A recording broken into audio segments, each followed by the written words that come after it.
Hello, friends. Mike Feeney here with the Union Labor Advisor Network, here for our ULA Network's podcast, where our mission is to support, educate, and promote union labor in our communities.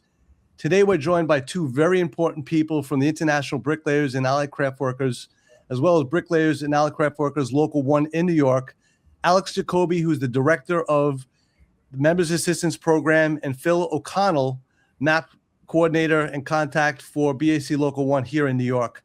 Today, we're talking about the Members Assistance Program, what MAP is, and who should be contacting these particular organizations. This is a very important topic, and I'm extremely proud to have both of you on here today. So, Alex, Phil, thank you for joining us. You're welcome. So happy to be here. Thanks for having me. Absolutely. No, it's an important topic. I'm extremely excited to meet you, Alex, from the International. And Phil, I've known you for quite some time, doing some incredible work here in New York. But for Alex, maybe you can share your experience, who you are, how you got with the International, and what's going on at the MAP Court and with the International. Yeah, absolutely.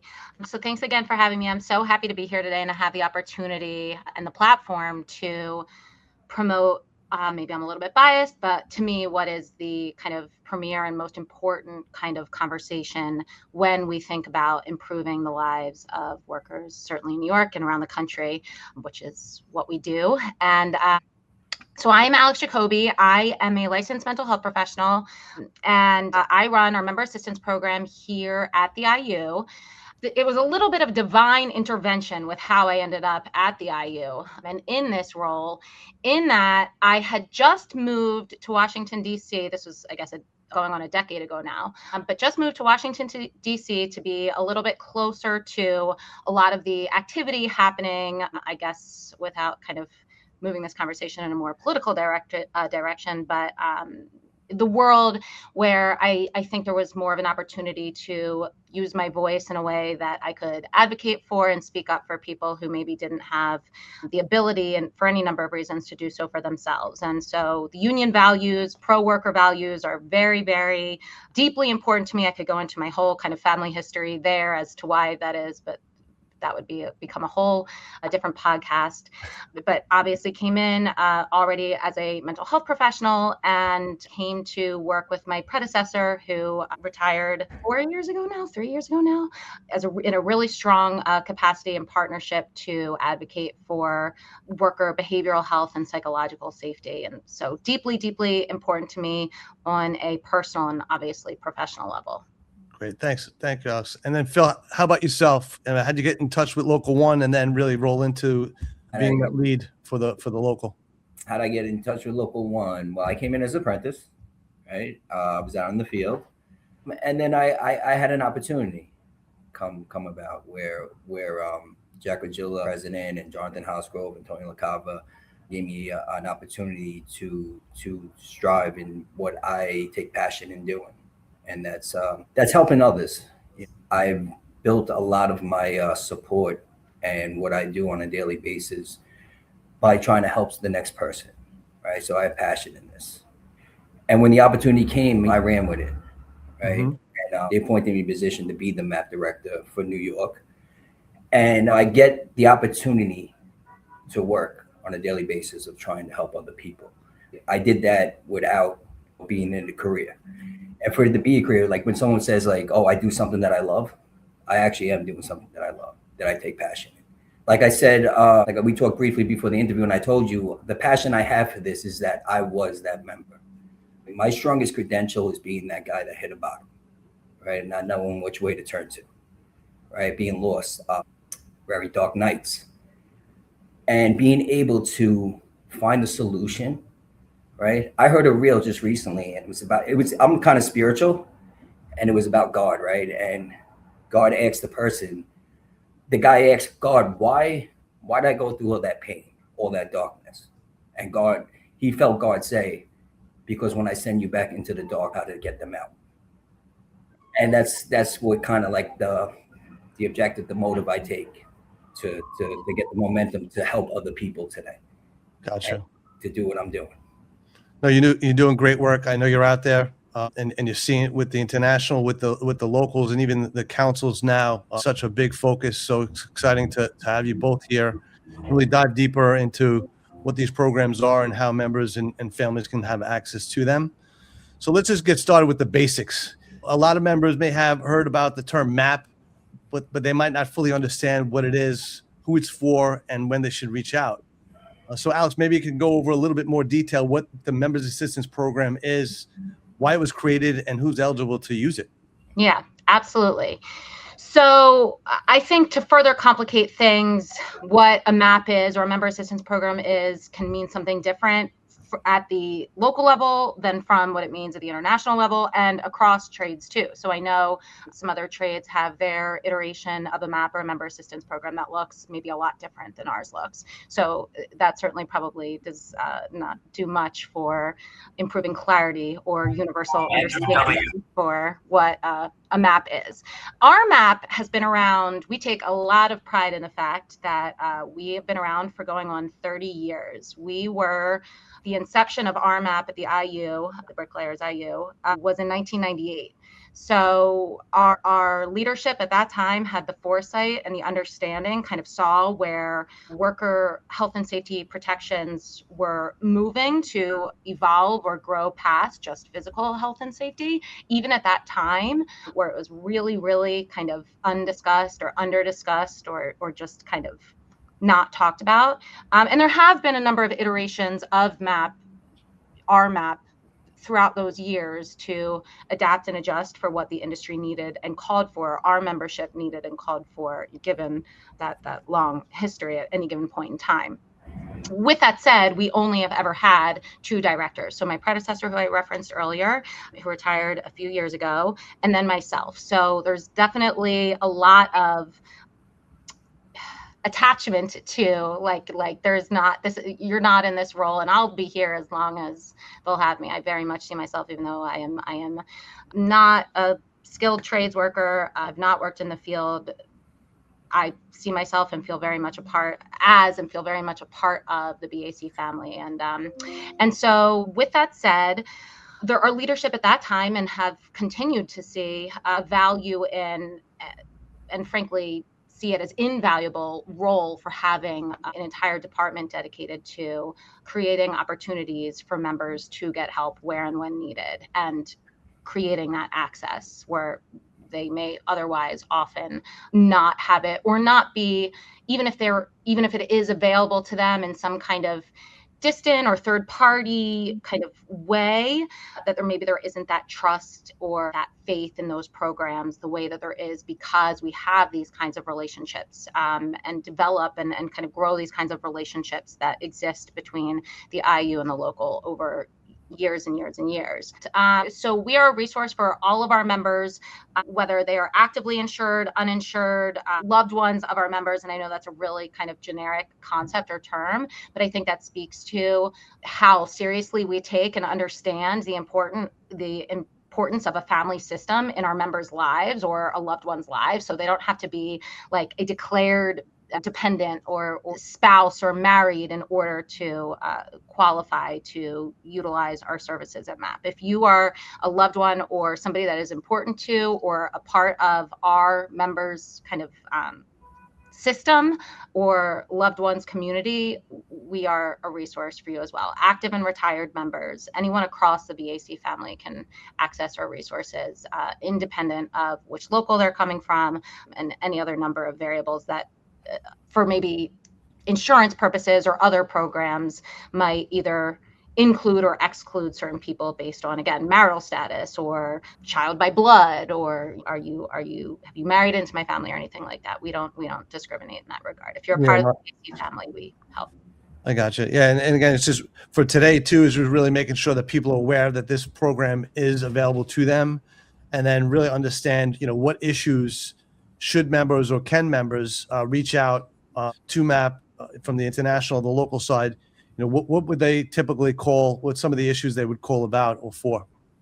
So I'm really glad you asked that question because I think you had named it a few moments ago that there is a lot of attention on and a lot of focus on this kind of just general mental health right now and particularly around suicide prevention and opioid use disorders, substance use disorders, opioid overdose fatalities, just how the opioid epidemic has negatively impacted workers in construction. However, the majority of our members that we work with are typically not at that severe or crisis point. So when there is a lot of focus, I mean, absolutely, we have an ethical and moral and practical obligation to prevent death amongst workers in construction, obviously as gatekeepers in a sense in this capacity, and in worker health and safety and occupational health and safety, absolutely, to make sure we aren't seeing people lose their lives to diseases or deaths of despair. However, earlier intervention and the number of people that need support and help at such an earlier kind of stage before it worsens or severes or becomes a crisis is not only necessary or needed, but primarily the number of our members who utilize our services fall into that category. So anything, I mean, I tell this to members and locals when I'm promoting our program, our department, all the time. If there is anything negatively impacting your quality of life, independent of what it is, reach out. There is no such thing as discerning, this doesn't feel like it's severe enough or warrant a conversation. To be a human means you're coming up against really, even just at baseline, I mean, just independent of all the kind of unique, I don't know, global cascading crises that are kind of happening right now, and just so many other variables or considerations, just by being a human, facing things like sickness, chronic illness of a loved one, being a caregiver, being a parent, certainly being a parent. If you have a child facing any number of challenges that exist with growing up in 2026, bullying, harassment, any just caregiver fatigue at all, anything at all that's negatively impacting a member's quality of life would be an appropriate reason to reach out and connect with us. That's great. And again, it seems like quasi HR or the issues, because, you know, again, you're working independently when you're out on a job site, working with a whole bunch of different people. But then there are issues. I mean, again, family life, just stress, your body, the opioids. We know all the factors that we could talk about today, but just knowing that they have that particular call. So how does the MAP connect those members to the right professional resource? So like somebody calls up that 800 hotline, have issues with X, how do you direct them or navigate them into the right person for support?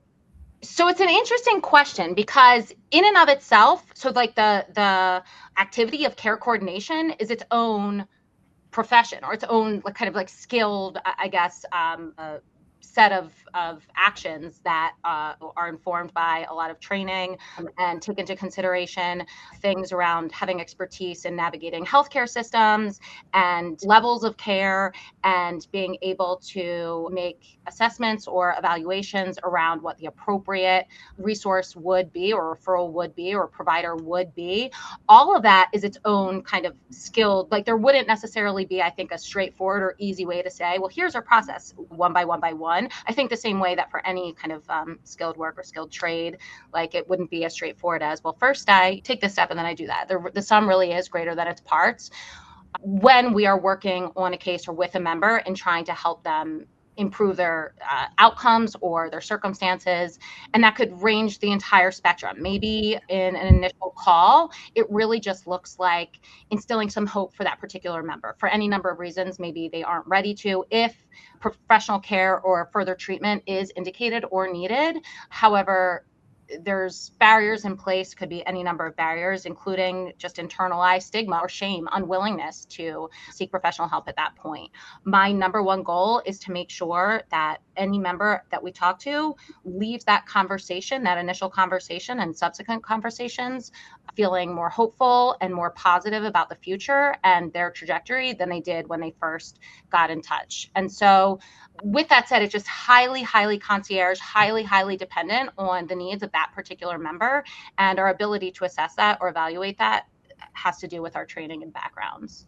Thanks, Alex. And then another question too is from a confidentiality standpoint, what does it mean in practice for a member who may be just nervous about calling reaching out to the local, say, I don't feel right. Is this going to affect my job, affect what's going on with my benefits, my employer? Like, how does that work from a confidentiality standpoint? Yeah, it's a critically important question because it speaks to the underlying issue of the amount of shame and stigma that still very much exists. I mean, we're making progress. We've made a ton of progress, but we're nowhere where we need to be in terms of more just universal or widespread acceptance around the fact that humans struggle, humans face challenges all the time. Again, as I said a moment ago, simply just by being human in and of itself at baseline, we are fighting a huge uphill battle. And so we're still at a place, I think, generally speaking, across our industry where we moralize that, we don't have a lot of, at least, explicit acceptance around that. And so a lot of people carry that. And I can't tell you the number of conversations I've had with members that kind of started with something to the effect of, you're not going to tell anyone, right? Or this isn't going to get back to my field rep, right? Or where does this information go? Like those, it's just very, very explicitly clear that there's a lot of anxiety and hesitation around disclosing, even if they do take that step to reach out for help to ensure that their information is protected. With that said, and I think this is one of the many benefits of having been around a really long time and having earned a really strong and solid reputation within our union, is that we have a well-established precedent for maintaining that confidentiality. So our local leaders know if they refer somebody to us and they call back the next day and say, hey, by the way, did so-and-so call? They know. I mean, that doesn't really happen because they know and understand we do not disclose. Even I don't know I don't know the name that you're talking about. In any case, even if I had worked very closely and intimately with that member and on that case and plan to continue to, there isn't even disclosure as to whether or not that person called, let alone what was discussed. And we take that very, very seriously, both directly with the member and communicating that with the member, but as well on the back end, just in terms of our protocols and processes. Perfect. Alex, thank you. And Phil, when we look at the union, the local side, why is it important that members know MAP is available before they even reach a crisis point? And I know that's something that now that you're in your particular role, are working diligently on to really make sure that everybody is aware of this program. Well, it's great to make the members alert about the MAP program, because my understanding, what I believe in it, is that whether it be addiction or mental illness, it's a progressive thing. So something that might start so small, right, if it's not treated, will progress to something worse. It progresses. I can just speak from experience that as somebody who used substances to cope, it progressed, right? And the more it progressed, the more the substances came into play, and the more the emotions came into play, right? And then I felt lost, right? So it's good to let them be alert of how it could start, how addiction, how something so small, it might start with not being able to sleep, right? Mental illness. I may not be able to sleep tonight, right? Might sleep the next night, right? Then it might progress to more nights of not sleeping, right? Because whatever you're feeling inside. And the truth be told is, like, what I believe is that I believe addiction, substance abuse is just a solution to whatever you feel. So if I'm feeling something that I don't want to deal with, right, I need to numb myself. And just to let them learn. They may not know that. They may not know they're drinking because they don't like what they're feeling, right? And just to bring awareness to them, promote that program, let them know. And like I said, my strongest credential is being that guy, being that member, being able to relate. I feel comfortability by speaking to another member is where you're going to get the better results. And Phil, what do you think? I mean, in regards to changing that culture, like toughing it out, to look out for one of each other, or what are some of the warning signs that a coworker, apprentice, or friend may realize to be struggling? When I'm teaching or instructing a class or whatever, I tell the members all the time, right? Some of these guys you work with, you see them more than you see your own family. You could be with them hours at a time. So how they come to work. Right? If they come to work a week straight, upbeat, happy, and then the next day they come and you could just tell. I can tell you right now, with my daughter, like, I know when something's wrong instantly, right? I see her, I can tell by her body language, her facial reactions, that something's bothering her, right? And it's how you present that, right? How do you approach somebody that, right? Especially with construction men, we're supposed to be these alpha men, these big, strong men. We're not supposed to talk about our feelings, supposed to hide it, right? That's the dynamic of the culture that has been going on for many years. So to break that, I always say, like, that's why I like to go to the apprentice school. Right? I like to talk to the younger generation.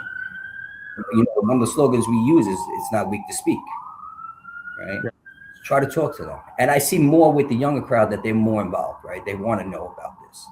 I don't know if it's just the dynamic of how they were brought up was a little differently than maybe the older men. Or like I hit that borderline where like I was that guy. Like I came into an environment where you don't share what you're feeling. You hide that. Don't speak about it. And as you harden and let the more builds, right? It's like a volcano. And then one day it just explodes. Like, how would you approach somebody without making them feel judged, especially in the field? What are you talking about? Noticing what's going on. Right? I'm strong on how you approach somebody's how to say something, right? So it's a little something like how you doing today, right? A little basic way to just start a conversation, right? How you doing today? Like you don't want to come over and act like a therapist and be like, oh, something bothering you? What's going on, right? You want them to feel comfortable to be able to open up and speak to you, right? I always say body language. Come over, not hands in your pocket, look them eye to eye, show like a concern. I think there's like 75% of communication is body language. So if I'm going to come over and I'm going to have my hands down or my hands in my pocket, my head down, right? The approach is wrong. I truly believe it's about making the other person comfortable to be able to speak to you, right? And but if you could get them open up to speak, I truly believe that anybody with, because I was that guy with addiction or mental illness, they always feel isolated. They always feel like they're the only person going through this. My biggest slogan was like, you don't understand when someone tried to help me. You don't understand what I'm feeling. But the fact is that people go through things every day. There's people that just react differently to every situation. So if someone comes, if I approach somebody and I get them to open up, right? I just like to let them know that, listen, I understand, right? When someone comes and talks to me, I tell them there's nothing you're going to tell me that's going to surprise me.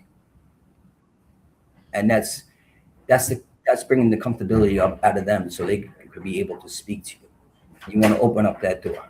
So I'm sorry. Speaking of opening up that, I don't know if the door actually. Yeah, literally someone opening up the door. You open the door for somebody, they're here. Yeah. So that's how I feel, right? That's the approach that was brought upon me. Just try to make someone feel comfortable. I had somebody that was able to ease me into like able to see things. Because when I came in, you get aggressive. Right? You don't want to admit what you're feeling. You don't want to, if it's substance abuse, you don't want to admit that you got a substance abuse problem. There's a lot of guilt. There's a lot of shame to that. There's a lot of people think I'm different, right? If I'm depressed and I'm the only person feeling, why am I going to share about it? How are you going to look at me if I tell you that I'm depressed, that I'm not able to sleep because of anxiety? How are you going to look at me if I'm telling you that I drink on a daily basis? Judgment, fear, it all stems from that. Yeah. So to just bring an approach upon a member that's going through something like that you're able to say to them, listen, I've been there. I've been through that. And to listen, right? Try not to interrupt. Let them speak. And like I said, body language, just like act like you're receiving everything they're saying to you and what they're feeling. Is it okay if I add to Phil's point? Alex, come on. We're talking here. All right. Conversation. I'm just still like hung up on Phil's sound effects, like just the timely. the door. And that's another thing. Like for me, like Alex has been a big mentor and a big resource for me. As far as like we have a meeting once a month and we bet to snowball things off each other and communicate. And that's been something that's been helping me through building this program and even things on a daily basis, just being able to communicate with somebody that could relate. Yeah. Well, and I think that's actually that relate point is what the point I really wanted to emphasize or come back to. Obviously, there are best practices and kind of how to approach people versus how not to approach people. But I think the thing that sometimes gets lost in this conversation is really like the sum is greater than its parts. It really is a sincerity component. It's an authenticity component. It's a person's ability to detect or sense that somebody is coming to them in good faith and their care and concern. And there aren't always the right words or script for that. It really is a relationship thing. And I think this comes back to why it's so critically important that as an industry, we keep confronting the shame and stigma piece, because until we address our own internalized kind of stigmas and myths and incorrect beliefs around what it means to have these types of challenges, it's going to be really hard to show up in those kinds of conversations in authentic, sincere, good faith. And to me, I think that's the biggest thing. People can sense, you might not always know the right thing to say. A lot of times there isn't the right thing to say. I think if there was a perfect script, we would all, as just a humankind, have it memorized by now, and we wouldn't have problems. It doesn't always exist. But that human connection piece, that intimacy, like I see you, and it's not because of my words or my behaviors. It's like in my heart is coming through. My heart sees your heart. As cliche as I know that might sound, is a really big part of establishing trust and safety in those moments, helping people feel or trust that you aren't there to judge them, to talk them, any of that you're there because you give a crap. Yeah, no, absolutely. And Alex, I know you mentioned, like a union been in the field. We work for the international, we work for these locals, supporting the members, and it is family to me as well. Almost 30 years working within the unionized construction trades as well as public sector. This is family. And we do, and feel like you mentioned, you see some of the members more than you do like your old friends growing up from the neighborhood. So you're seeing them every day, and you could see some of those particular struggles, or people do open up to when you have that relationship.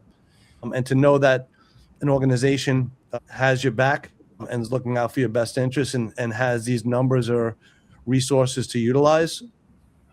This is what the ULA Network's all about too, is making sure that people understand the resources they have to support them as a union member, as well as their families. And I think being a part of a union organization, they are looking out for your best interests in many ways. And to have this particular support network from a national level, international level, and then how it's broken down into regions so that you can really feel connected with that member is so critical. And it's a differentiating factor, I believe, from union and non-union, and what you're actually getting as a dues paying member of part of a bigger organization, rounding out all those particular benefits that you have. And it's incredible to see. And again, it's moving like mountains essentially. But like now, as you start to bring it down and organize from the grassroots onto the ground, that's where we start to see this impact. Yeah. And Phil, I know we'll bring this up too, is like the New York Building Trades, the peer support network that were rolled out this year. What we've heard about it and coming together over the past couple of years, I'll bring this in, is that there's an important larger effort happening in New York through the Building Trades Peer Support Network in collaboration with Cornell's the Building Construction Trades Council of Greater New York, local unions, MAP directors, and the New York Building Foundation. The message behind this effort is powerful. It's not weak to speak.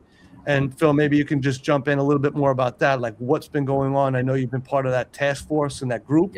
Yeah. And it's really exciting to see, because this is an area I want to be involved in. I have family with mental health, issues, some families with suicide. Like, this is a major impact, and we need to make sure that we get this out to the masses. So, Bill, what do you got? Let me start with it's been an honor to be part of that. Yeah. To work with other MAP directors from other locals, to have the building trades involved, and to also be instructed by the people of Cornell, right? It's been a complete honor, and to be part of something that it will be so big. I truly believe that.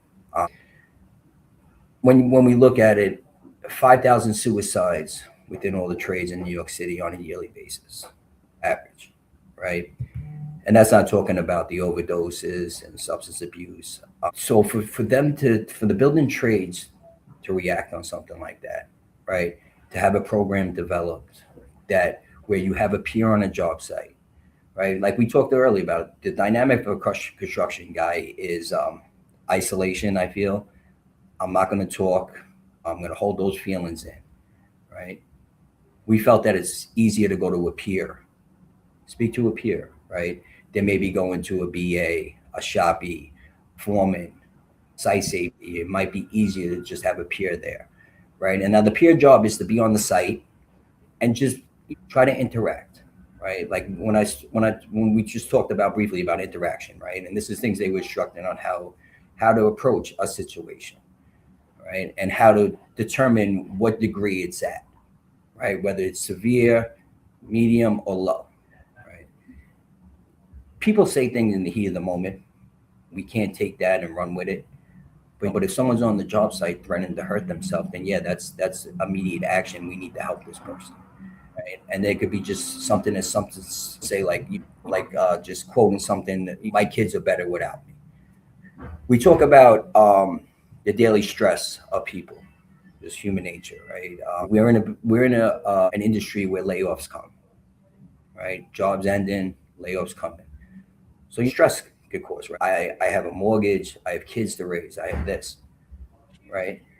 And to have maybe a peer to be on the job site, to maybe if someone's going through something like that, and that's just an example, right? There could be 100 other examples of why somebody's not in the right headspace or choose to do substances or whatever they choose to do, right? And just to have someone there, right? And to make it aware to the other members on the job sites that there's a guy here. He has a stick on his hard hat. He's a peer, right? You could talk to him. And then he's the bridge to get him to us, the MAP program, the clinical director, and then we could get him the proper resources of help, the right channels to get the help. Yeah. Right? It's just another weapon we have to help members, along with the MAP program and having all these resources being established where we can help these guys. No, I see it. And Alex, I got a question for you too. Is like in regards to peer support and then members assistance support, how do they complement each other? Well, and I know you went into it a little bit, Phil, but maybe you could elaborate, Alex, on from an international standpoint. Yeah, absolutely. So there are a number of points that Phil, I think, touched on that are so critically important. Primarily the visibility component. It's one thing, and this is where maybe I'm a little biased as well in being in-house with the bricklayers versus some vendor that's just, you're just another client of mine with all these other people, and some are construction or some are not. Like, I'm in-house with the bricklayers. And with that said, my department can only be in so many places at once. If we're just a number or a QR code in a Porta-John or up on the job site somewhere, that level of visibility is certainly important, but it's not going to have the same impact as a testament to or a person-to-person referral to. In a lot of ways, when I talk about and promote peer support programs across all of our local, it's my vision and goal and hope that every single one of our locals, and certainly at the council level or state building trades level, kind of takes action in the way New York has around just mobilizing and organizing across the trades, so that we all have this pipeline to, or this pathway to, professional help where and when needed, especially when it does exist in this way. Somebody that's going to go above and beyond for you. I will talk to a member 3 hours a day for 2 weeks straight, if that is what is needed to help us get to the next step or the next point. Maybe an outside party or a vendor, not to say that there aren't folks, or I guess sometimes what are described as augmented EAPs that don't care on that level, but it's a different kind of intimacy or familiarity or care or concern. And so being able to develop, having that access, being in-house, being able to develop relationships with folks, obviously with Phil and folks like Phil, doing work like Phil on the local level, to be able to strengthen that pipeline to professional help where and when needed is critical. That we're stronger in numbers, we're stronger when we have each other's back, we give a shit about each other, we look out for one another. And we can't say that in practice, or that in theory, without delivering it in practice, or we can't say it about all these other things or in all these other ways, but then turn our backs when it comes to the most critical piece of all, when people really need help and support the most, in this way that we're talking about. So yeah, and again, my career, my work with the locals really works through some of the training centers. I get on occasion onto some of the job sites to see the development, but seeing the next generation of skilled trades men and women working through the apprenticeship facility, learning their craft, and then getting out in the field. I'm seeing the apprenticeship groups create those mentorships so that they get a mentor so that they can understand the flow, because it's not easy. This is not an easy profession. And as an apprentice, you're not making that journeyman's rate yet. So you're still growing into into your status or your career. But as you're an apprentice, you're learning all these other things, your craft, site safety, all the different safety pieces as well. Phil and Alex, maybe both, because Alex, you may know from an international standpoint, Phil, with Local One, do they integrate some of the MAP or educational resources that MAP provides in site safety or the safety culture as a union member in training? I just recently I went to a job site where one of my peers were on. So I went down. I spoke to site safety. I spoke to supervisor from Nicholson and Galloway, Zach. And I was able to sit there. We sat in the shanty and we had a conversation. Right? We talked about the peer-to-peer program. We talked about the MAP program. We talked about the members. And their appreciation and understanding for it was remarkable. They want to know about it. They were curious about it. The site safety already speaks about it on a daily basis with his foremans. So it's out there, right? The building trades and the MAP program and all this has really brought great attention to the mental illness and substance abuse today within the locals. And I feel like this is just the start of it. I truly believe it's going to grow, and it's going to be a strong thing we're going to have with our members and being able to help and possibly save lives. Yeah. Is this a conversation as an apprentice they get information or educated on? As an apprentice, yeah. We at the school, we do the SST. We talk about the drugs and alcohol, which now is the mental illness part, 2-hour part of mental illness. We did put some substance abuse in it. The curriculum was made by Cornell also, and it's going to be taught for the 2-hour mental illness part. So there's a lot of awareness being brought to it. And me personally, I get to work with apprentices. Yeah. Part of my job is I get to take them with me sometimes, and I have conversations with these kids, and I talk to them. I get a feel for them. I like to know what they're going through. How do they feel, right? You're about to go on a job site. Your whole life's about to change. You're about to start a career. What is it how do you feel about it? Most of them excited, some are nervous, or not knowing what to expect. But I get to be there and show support, right? And give them a little of what my experience was like as coming in as a first year apprentice, or a second year, third year, or fourth year, right? Yeah. What to expect. And I get to give them advice, which is strong. And being in the position I'm in with the MAP program, it's kind of like we talk about our union, right? We dynamic of a sisterhood and brotherhood here, right? And I say all the time, so if you had a sibling, right, that was going through something, you would go to any length, right, to try to help them. Well, it's no different here. That's what we want to stress. Right, and to let them know that, right, to let these kids, the apprentices, or the journeymen, to know that we're here for each other, right? We're here to support you. We're here we have your back, right? You're not going to lose your job. We're going to do everything in our ability to try to help you, and to let the apprentices know this too. Right? So you see that when you talk to them, they start getting a comfortable feeling. They start getting that vibe. Oh, this is like a brotherhood, a family, and then I know that the instructors at the school and Al. They stress that to them, that they're there when they'll go to any lengths to try to help any of them. Absolutely.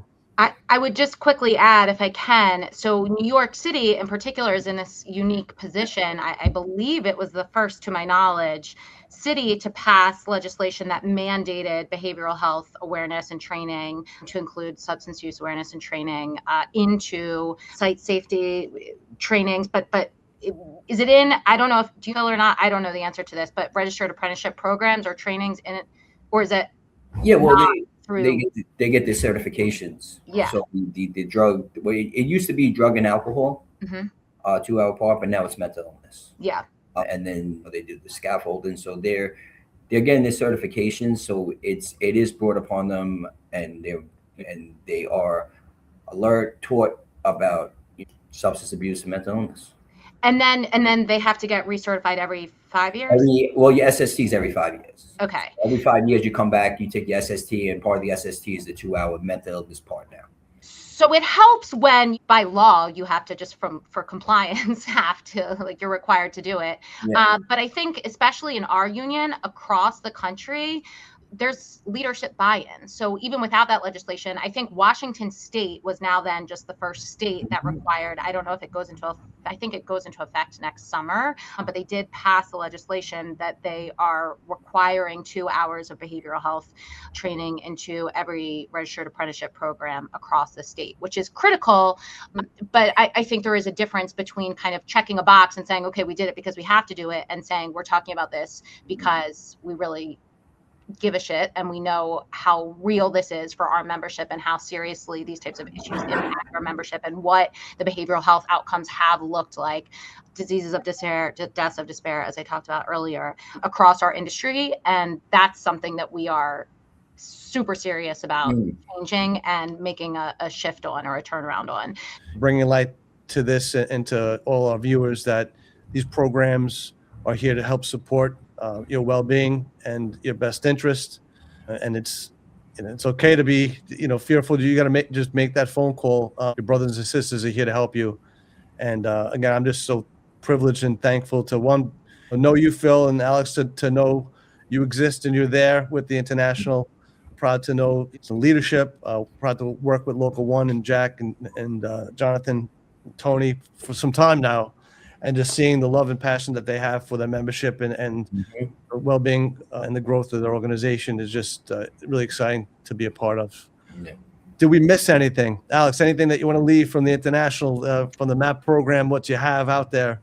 Anything that's out there? I got a banner here. I want to put something out here. I know. Oh, that's awesome. Thank you so much. I mean, the thing that I can't emphasize more strongly is that if there is anything I can even remotely do that's within my power to help our members feel better about the direction of their lives, I will do it. I will facilitate that process. I pour my heart and soul into it. And our members are never, ever, ever, ever, ever alone. And that's my resounding message. And the things that are happening now in the ground, in the field, the types of work that Phil is leading, I just hope that just continues to emphasize and grow that message, that people not just hear it and it feels like kind of a throwaway sentiment, but that it feels real and palpable to them. So hopefully that's come across in our conversation today. There's so much more we could talk about, I know, and I'm sure, but I'll just leave it there. Bill, what do you got? Anything for you?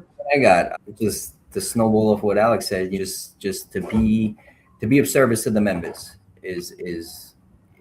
is the passion that I take in this, that we talked about earlier, about having that passion in something that you do, and not being here as someone who could pass judgment on somebody, but someone that could be sincere with somebody and understand what they're going through, right? And developing a program where I can have the ability to do that with a member. We live in New York City. These guys are part of building the greatest city in the world. To me, they're celebrities. Yeah.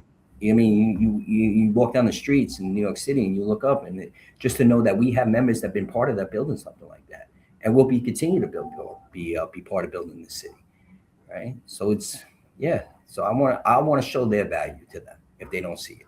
Yeah, well, that's our job right now, is to showcase the quality, craftsmanship, and work that unionized construction workers can build within our communities and our cities. And then the pay scale, and as well as the overall rounded benefits that you have and the services that you both provide are really making a difference in the quality of life for these union members with the bricklayers, with the International and the locals and regions. So again, I just want to thank you both for everything that you're doing. It's so important and relevant. And I'm just proud to know you both. To every BAC member and family member listening, you're not alone. You do not have to wait until something becomes a crisis. Support is available through the International's MAP program. And if you or somebody is in an immediate crisis in the United States, call or text 988 for the suicide crisis line. Or for confidential support with BAC members and families, you can call 1-833-MAP-TALK, and that is 1-833-627-8255. To every union brother and sister on the job site, sometimes the most powerful thing you could do is ask, listen, and help somebody take that next step. So it's really important. And again, I just want to thank you. I'm excited to know you both, and we're going to do great things together in the coming months and years. And make sure we get this information out there to the masses. And, So thank you. Likewise, Mike. Thank you so much. Thank you both so much. thank You got it. And, You got Mike, thank you for the platform. I'd like to thank all our sponsors for helping to build and promote the ULA Network. It is because of you that we're able to support, educate, and promote informative content relevant to labor. Please subscribe, like, and share our channel and media. I'd like to thank you all for your support.